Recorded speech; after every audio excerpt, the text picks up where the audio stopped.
Hey guys, welcome back to World of Warships. Today we're taking a look at the Boise, but more importantly, we're taking a look at that dreaded full up tier against tier 9s as a tier 7. And it doesn't really matter what tier you're playing outside of, I guess, tier 10 and super ships, you're going to have up tiers that you have to deal with that are going to be a little painful. So what are you going to do as a light cruiser in this case? But with any ship, you need to learn how to manage these situations, because you can still win a lot of games and help your team win a lot of games, even as a lower tier ship. You just have to learn how to play to your ship's strengths and not overextend. It's really important to know that you can't get away with everything you can usually get away with in a ship against even your own tier. So you have to play a little bit safer. So when it comes to light cruisers, you're going to have to play around islands a little bit more and use some of these taller islands that typically aren't going to work out quite as well for you. We're in a bit of an awkward spot here where we can get spotted very easily if there's someone a little further out to the flank. We're going to get some really nice damage actually on the Nagato. If you haven't seen Boise, it is a pretty nuts tier 7 cruiser actually. We have essentially a Helena here with worse DPM, sure, but super heals. So you know me, anytime I get a heal on my cruisers, I'm going to enjoy it a little bit more just because you can make more mistakes, you can come back, you can play more aggressive. But even still, into tier 9s, we're going to have to play a little bit more careful. Playing a battleship, you're going to have to play a little further back or use your concealment or try to play around some of your higher tier battleships. Let them take the focus fire. And as a DD, it's really important to play near your teammates where you can have help, because you're never going to win a gunfight against a destroyer that's 2 tiers higher than you. Unless maybe you're the best gunboat at your tier, and maybe they're the worst gunboat, more of a torp boat at their tier. But even then, they're going to way outspot you. So massive disadvantages all around. There's things you're going to have to deal with. But you can still impact games. Trying to kill off this Baltimore here. We leave him on 170. A fire, but that does get damage controlled. Now, greedily trying to finish off that Baltimore, which we actually don't do. Just flat broadside to it, knocks it out here. Very scary thing to deal with. So we're going to, again, go behind this island.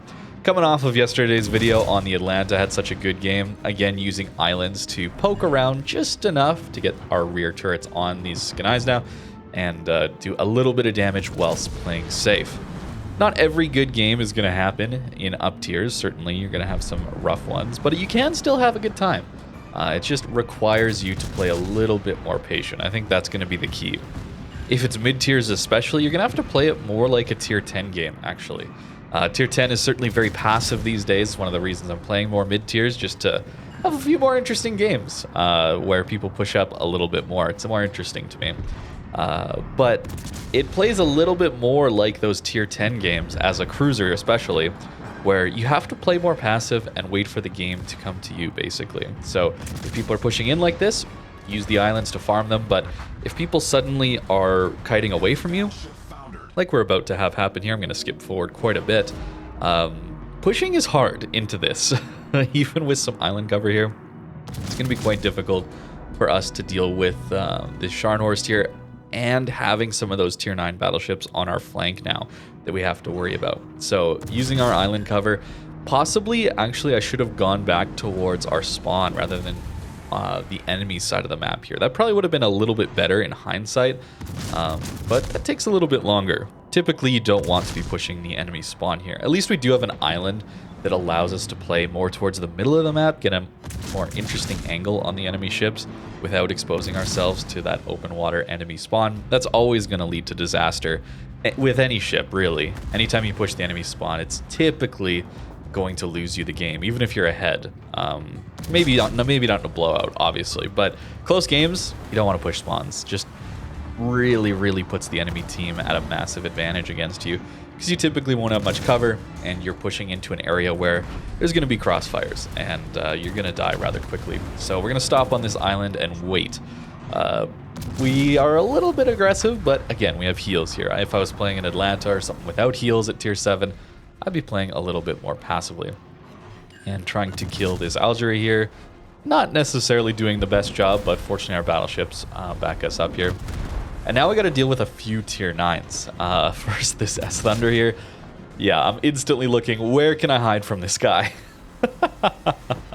But there's plenty of opportunities like this where we're not getting greedy for all of our guns on target. We're just trying to poke out our front guns or just our back guns around some of these very steep cliffs. And plenty of maps have islands like this. They're often not all going to be designed for you to just easily farm over them without being spotted. But a lot of them that are very steep cliffs like this do allow you to just poke out a few of your guns. And I've talked about this in the past, but if you didn't know how the spotting mechanic works, it typically takes the tallest point of your ship, typically the bridge of your ship, and that's where the spotting location for your ship is. It's not the whole ship.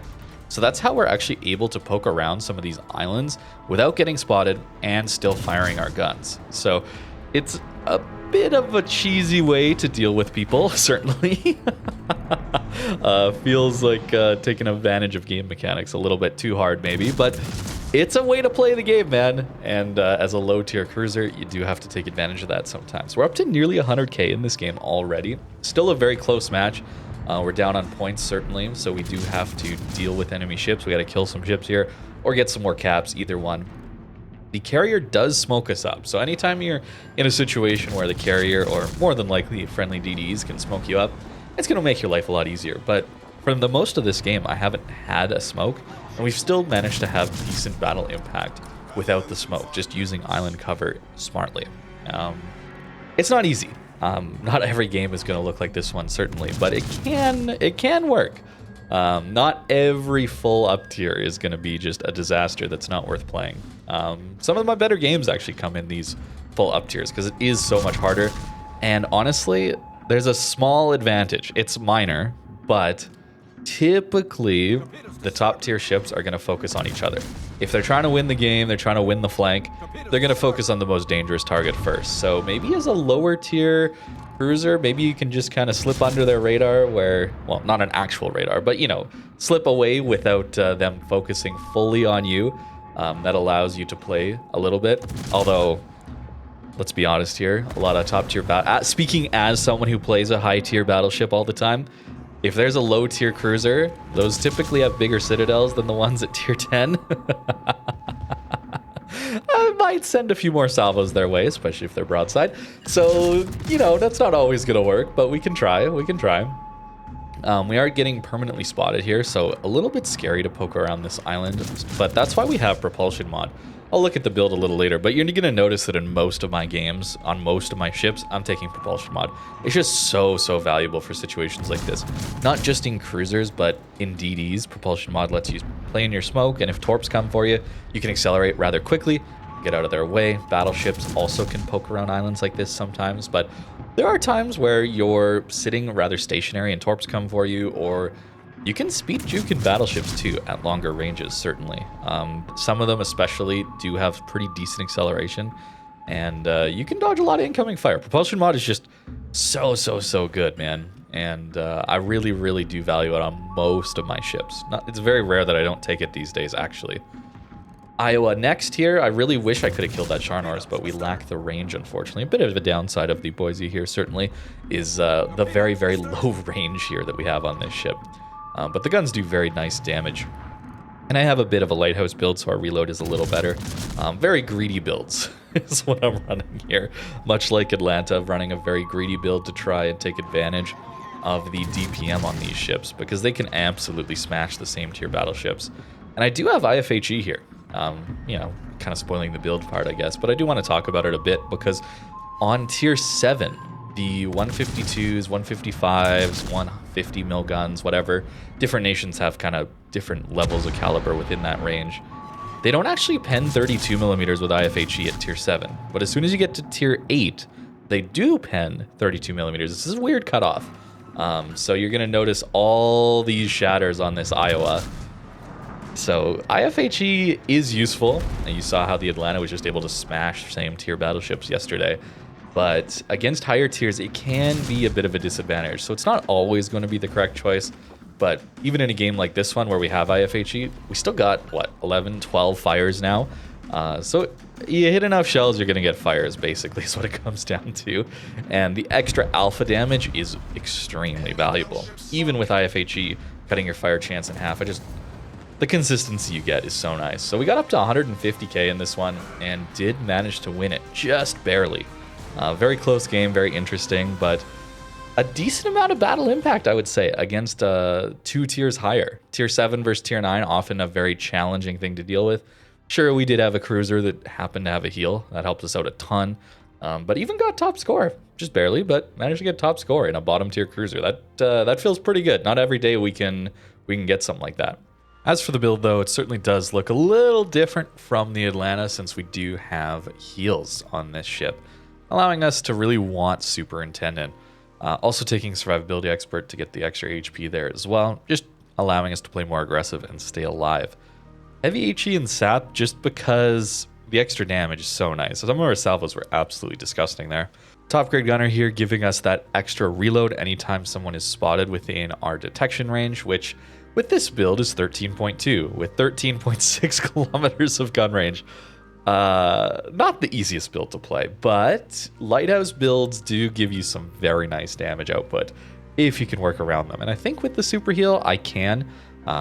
If you're newer to the game and more of a beginner, don't recommend this build. Certainly take Concealment Expert. Much, much, much better. As for the rest of it, Adrenaline Rush always going to be nice. Extra fire chance, great. I don't know why I took this skill, to be honest with you. I think I was just assuming this was the same as the battleship skill, which is actually here, where you get the reduced cooldown time on your consumables. And I just went on autopilot mode. I think it was towards the end of a stream or something like that, getting a little delirious or something. But don't take that. Take priority target's probably just much better. And then gun feeder here. Not always going to use the AP here, but it can do all right. Maybe taking something like Grease the Gears would be a little bit better, or maybe even less stat, although it didn't seem like I really lost that much modules. As for the upgrades here, again, pretty standard. Propulsion mod, all the time. Just love it. It's so, so, so good. Hydro as well as our repair. Don't really think defensive fire is all that worth it. If you didn't know, you can actually swap these around, this reorder thing. I always do that just because I play battleships. The heal's always on my T button here, so then having it the same on everything is just easier. And then armor-wise, just real quick, it's paper as well. There's not much here. So you really do rely on that super heal. And a little bit above water citadel, but it's actually kind of small there, just so you don't really take that many citadels, especially when you're using that admittedly rather cheesy tactic of not exposing your bridge and only exposing the front guns or the rear guns to shoot at someone, and you don't get spotted. And even if you do get spotted, well, there's no citadel here. It's so far below water, they're not hitting it. It's very good. It's very good. It feels like you're kind of abusing the game a little bit and the limits, but very strong. So definitely recommend trying that out in some of your light cruisers, especially in those double up tiers where it can be quite difficult. You can still have some decent battle impact. Boise, though, giving you that extra healing is just so powerful at this tier. So many cruisers struggle just because they don't have even one heal.